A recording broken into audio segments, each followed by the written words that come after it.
घर के सबसे उपेक्षित कोने में बरसों पुराना जंग खाया बक्सा है एक, जिसमें तमाम इतिहास बन चुकी चीज़ों के साथ मदढक्की की साड़ी के नीचे 35 सालों से दबा पड़ा है माँ की डिग्रियों का एक पुलिंदा। बचपन में अक्सर देखा है माँ को दोपहर के दुर्लभ एकांत में बतियाते बक्से से, किसी पुरानी सखी की तरह। मरे हुए चूहे सी एक और कर देती वह चटक पीली लेकिन उदास साड़ी, और फिर हमारे ज्वरग्रस्त माथों सा देर तक सहलाती रहती वह पुलिंदा। कभी क्रोध, कभी खीज और कभी हताश रुदन के बीच टुकड़े टुकड़े सुनी बातों को जोड़कर धीरे धीरे बुनी मैंने साड़ी की कहानी, कि कैसे ठीक उस रस्म के पहले घंटों चीखते रहे थे बाबा और नाना बस खड़े रह गए थे हाथ जोड़कर। माँ ने पहली बार देखे थे उनकी आंखों में आंसू और फिर रोती रही थी बरसों।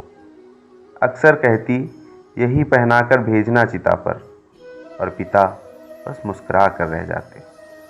डिग्रियों के बारे में तो चुप ही रही माँ, बस एक उपताई सी मुस्कुराहट पसर जाती आंखों में जब पिता किसी नए मेहमान के सामने दोहराते, उस जमाने की अम्मे हैं साहब, चाहती तो कॉलेज में होती किसी। हमने तो रोका नहीं कभी, पर घर और बच्चे रहे इनकी पहली प्राथमिकता। इन्हीं के बदौलत है तो है यह सब कुछ।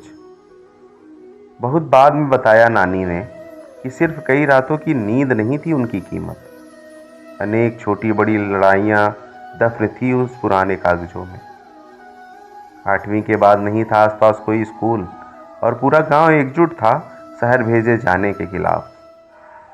उनके दादा ने तो त्याग ही दिया था अन्न जल, पर निरक्षर नानी अड़ गई थी चट्टान सी, और झुकना पड़ा था नाना को पहली बार।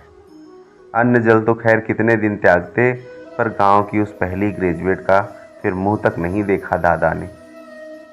डिग्रियों से याद आया, ननिहाल की बैठक में टंगा वह धूल धूसरित चित्र, जिसमें काली टोपी लगाए लंबे से चोंगे में बेटन सी थामे हुए डिग्री माँ जैसी शक्लो सूरत वाली एक लड़की मुस्कुराती रहती है। माँ के चेहरे पर तो कभी नहीं देखी वह अलमस्त मुस्कान। कॉलेज के चहचहाते लेक्चर थिएटर में तमाम हमउम्रों के बीच कैसी लगती होगी वह लड़की। क्या सोचती होगी रात के तीसरे पहर इतिहास के पन्ने पलटते हुए।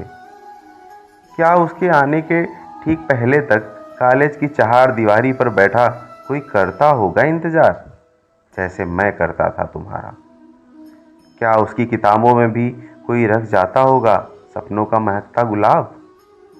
परिणामों के ठीक पहले वाली रात क्या हमारी ही तरह धड़कता होगा उसका दिल, और अगली रात पंख लगाए डिग्रियों के उड़ता होगा उन्मुक्त। जबकि तमाम दूसरी लड़कियों की तरह एहसास होगा ही उसे अपनी उम्र के साथ गहराती जा रही पिता की चिंताओं का। तो क्या परीक्षा के बाद किताबों के साथ खुद ही समेटने लगी होगी स्वप्न, या सचमुच इतनी सम्मोहक होती है मंगलसूत्र की चमक और सोहर की खनक कि आंखों में जगह ही ना बचे किसी अन्य दृश्य के लिए। पूछ तो नहीं सका कभी, पर प्रेम के एक भरपूर दशक के बाद इतना तो समझ सकता हूँ कि उस चटक पीली लेकिन उदास साड़ी के नीचे तब जाने के लिए नहीं थी उस लड़की की डिग्रियाँ।